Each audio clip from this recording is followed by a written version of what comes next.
docket inspection,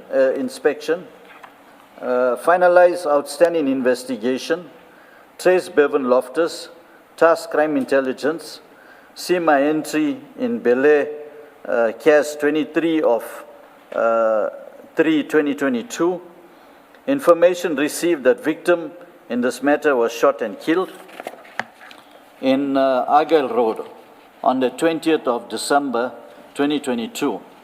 So can I just stop you at that point? So the only evidence in this docket against Bevan Loftus was the statement of Mr. Thomas, but to the knowledge of Captain Govender, Mr. Thomas had been killed on the 20th of December. That's correct. So he was no longer available to be a witness against Mr. Loftus. That's correct.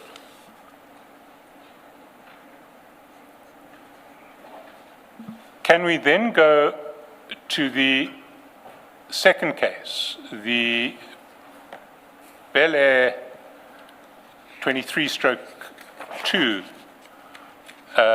of 2022? That's at page 892 of file 3. Okay.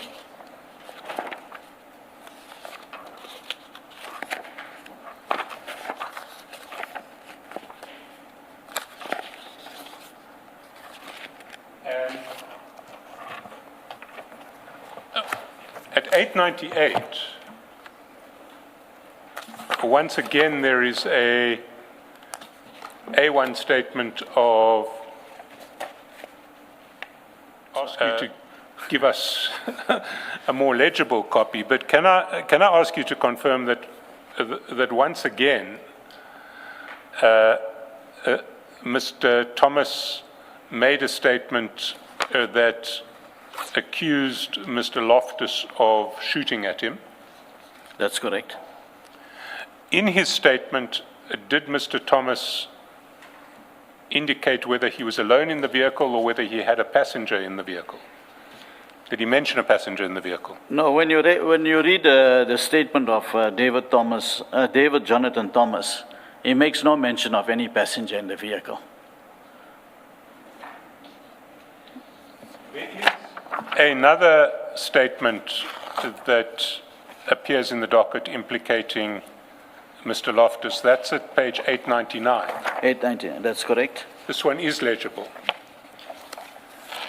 Can you read it? Okay, it says here, I, Eugene Erasmus, states under oath in English, I'm an adult male with date of birth 1984/06/02, age 38 years, residing at 37 Quality Street, Wentworth. I do not have a cell phone and I'm currently unemployed. It states on the 5th of February 2022 at 6 o'clock I was with David Jonathan Thomas in the tow truck Durban South Towing. We was parked along Edwin Swales Drive, M7 turnoff. While seated on my passenger seat, on the Commissioner? On the passenger seat. Yeah, on the passenger seat, I noticed a blue Inder vehicle that came behind us. Suddenly, I heard gunshots coming from behind us. I then looked in the back to see what was happening and to take cover. I saw Bevan in the passenger seat of the blue Inder with his arms out of the vehicle with a rifle and was shooting at us. I then took cover by laying on the floor, and I then screamed for David to take cover, and as soon as the shooting stopped, I opened the passenger door and ran out as I was fearing for my life. When I ran away, I thought David was with me, but he was not. I did not come back immediately because I was fearing for my life. When I came back after an hour, David was already rushed to hospital. I desire further investigation in this matter. I know and understand the contents of the statement. I have no objection in taking the prescribed oath.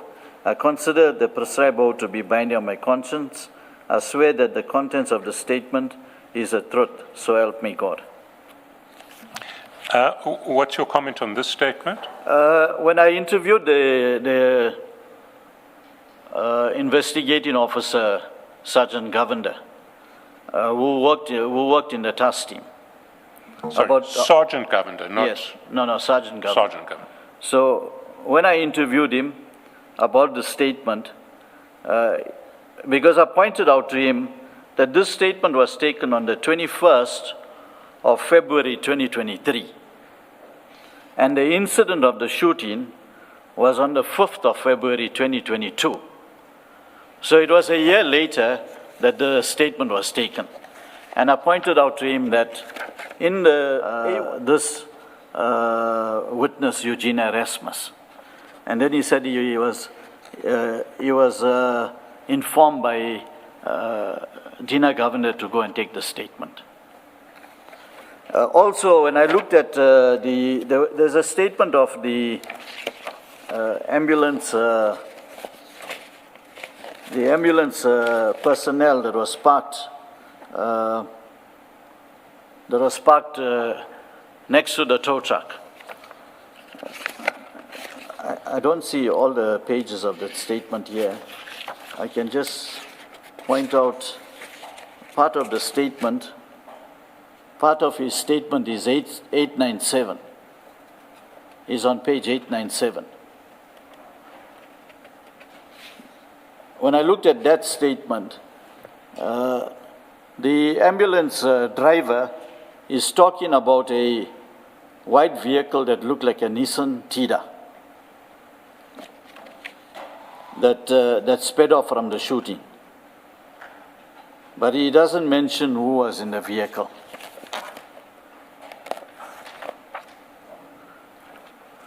So for me, this case also, it's only the statement of A1 that points out to, okay, A1 and then Erasmus, the statement of Eugene Erasmus that points out to Bevan that was involved in the shooting.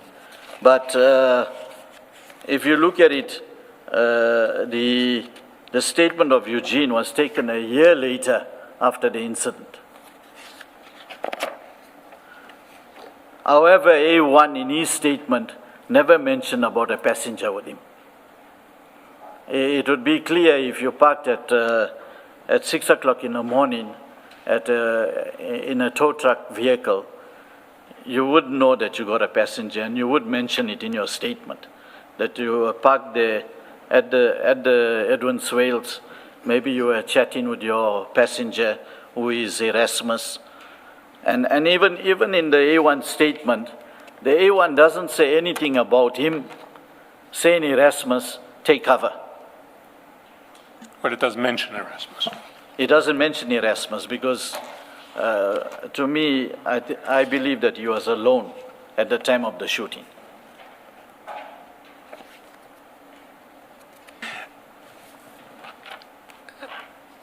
Let's then go back to the main statement, paragraph 69.5. We're talking about the first visit to the house of Mr. Gregory Loftus in December 2022, 69.5. On arrival at the premises, Mr. Gregory Loftus informed Lieutenant Colonel Dina Govender that Bevan was not at home. The members of the task team forcefully broke the lock of Bevan Loftus, which was searched without a search warrant. Mr. Michigan Ippolite was inside the home of Bevan Loftus. He was allegedly waterboarded by the task team who wanted him to disclose the whereabouts of Bevan Loftus.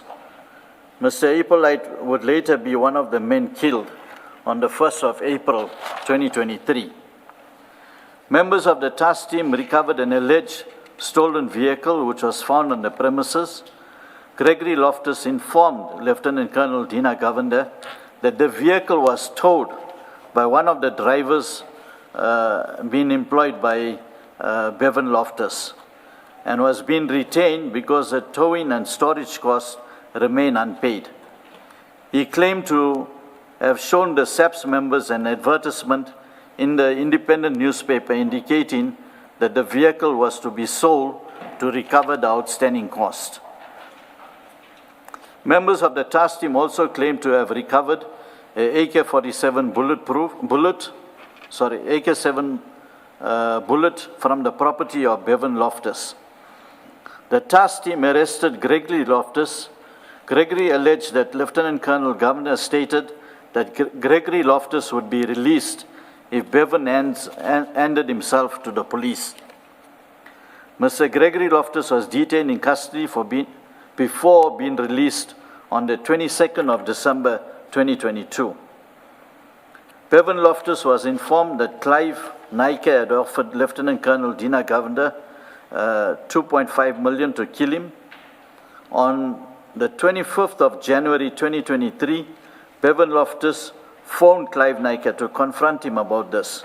A recording of this call has been retained, and a transcript of the call is contained in the bundle, as appears from the transcript. Before we get, maybe we could go to that transcript. It's at page 3 of the bundle.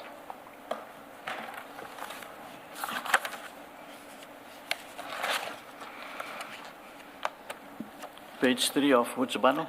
File 1. File 1.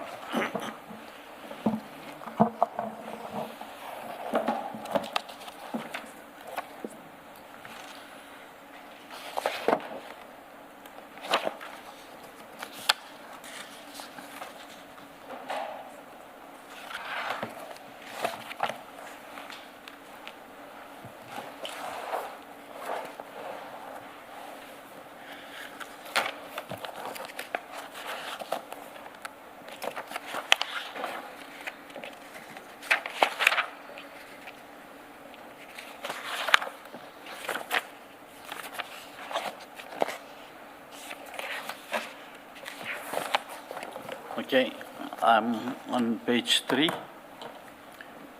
And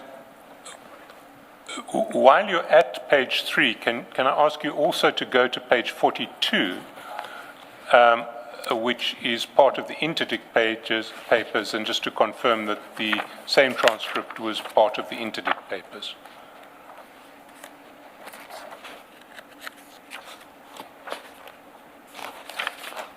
That's correct. Can we then read through the transcript? Page 3. Or 42, they're the same document. All right, the caller was Bevan Loftus, first for KZ and Towing, and the receiver was Clive Nike Roadster. Date 25th of January 2023 between 5:30 and 6:30. Bevan Loftus speaks, he says, Roadster, Mr. Clive himself, how are you? Clive Nike states, yes, who is this here? Bevan Loftus says, lekker, lots of money, 2.5 on my head now.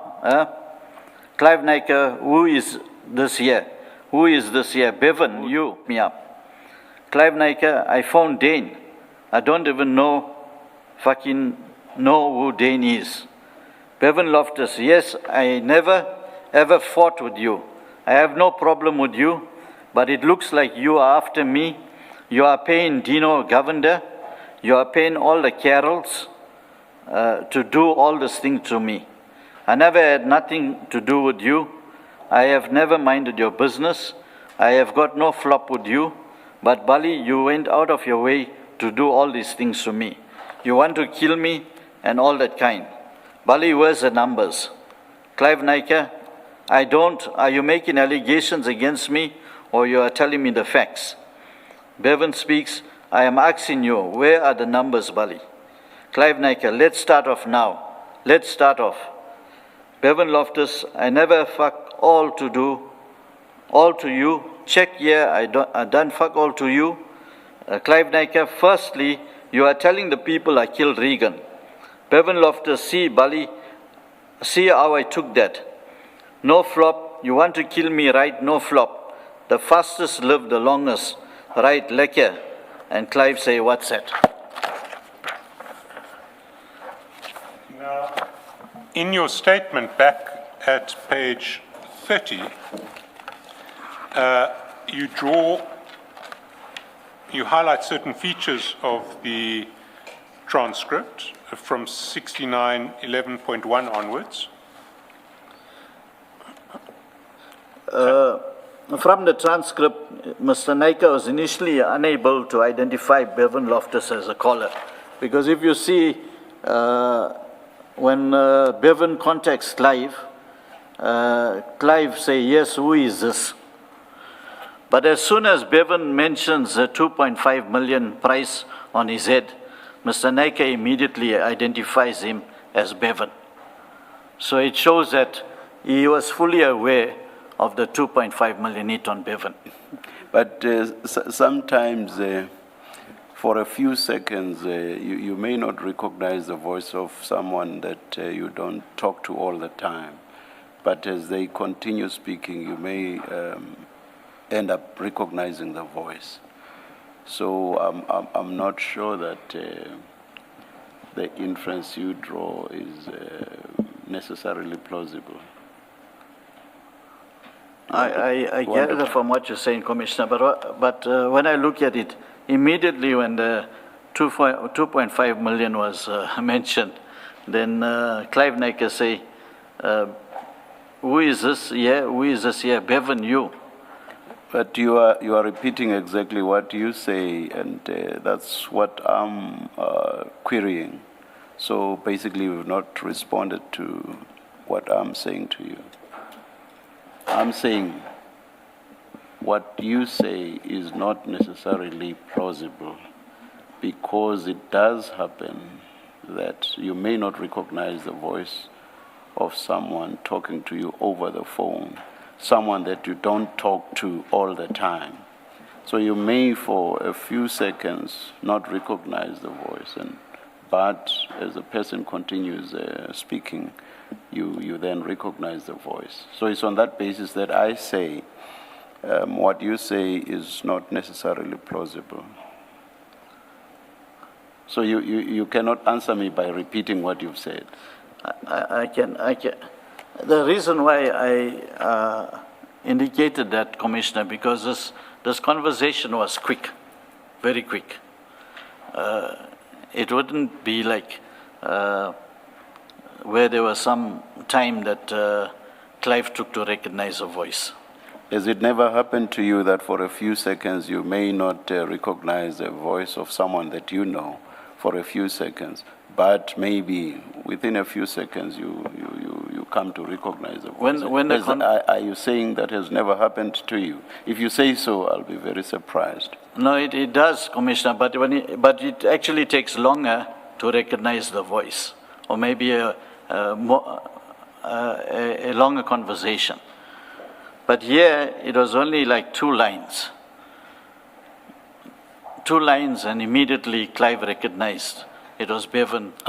I'm not sure that scientifically one can actually time it and say you can only recognize the voice after a minute or anything like that. It just depends. Maybe within seconds, it may be longer, but I don't think scientifically it just has to be over this length of time. I'll take your point, Commissioner. And the fact that there was mention of 2.5 million should not change what you and I are engaging about. Thank you. Yes, Mr. Shaswasin. 69.11.3. Okay, Bevan Loftus expressly accused Mr. Naika of paying Lieutenant Colonel Dina Govender, who he describes as Dino Govender. And immediately before the call ended, Bevan Loftus stated, "The fastest lives the longest." On the 3rd of February 2023, the task team again returned to the Loftus family home, but Bevan fled the scene. According to Mr. Loftus, Lieutenant Colonel Dina Govender and Warrant Officer Sivan Naidu told him that Bevan had been involved in a shooting incident where Ox members were shot at earlier that day. They also accused Bevan of threatening to kill Captain Vali of SAP's Brighton Beach. According to Gregory Loftus, Lieutenant Colonel Dina Govender and Warrant Officer Sivan Naidu said that they had come to the property not to arrest Bevan, but to kill him. And they allegedly told Gregory Loftus that he should get Bevan's funeral insurance up to date because they were going to kill Bevan. They again searched the home of Bevan Loftus and again arrested Gregory Loftus. On the 1st of April 2023, a day after Gregory Loftus had issued his interdict application, members of the task team under the command of Lieutenant Colonel Dina Govender arrived at the flat in Morningside, Durban, where they believed Bevan Loftus was hiding. The task team entered the flat. They alleged that Bevan Loftus and the other 4 occupants shot at the police, and they returned fire, fatally wounding all 5. Despite allegedly being shot at by 5 suspects, none of the members of the task team suffered any gunshot injuries, or indeed any other injuries. The shooting of the 5 occupants occurred between 12:30 and 1300 hours on the 1st of April. IPOD officials on standby were only called out 14:35. IPOD members on standby arrived at the scene at 1500 hours. On arrival of the IPOD investigator, Ms. Fortunate Ndembele, she was allowed entrance to the scene as the members from the local criminal record center was waiting to process the scene. Ms. Fortunate Ndembele stated that Lieutenant Colonel Dina Govender was present outside the scene, and she requested to speak to the members who were involved in the shooting. Lieutenant Colonel Dina Govender indicated that the members had already left the crime scene. No one knew the whereabouts of the members. The scene was processed whilst IPOD officials were present. The docket was subsequently registered, and the investigations were taken over by IPOD KZN. Can I take you up on one issue?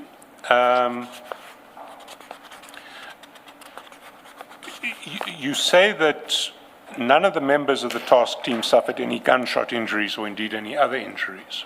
Yeah, in fact, one member that was Pedro Rodriguez, his bulletproof vest had a gunshot hole right at the bottom. So there was one gunshot hole, which he alleges that was at the same incident. He was shot on that bulletproof vest. And did he suffer any injuries on the day? No, no injuries.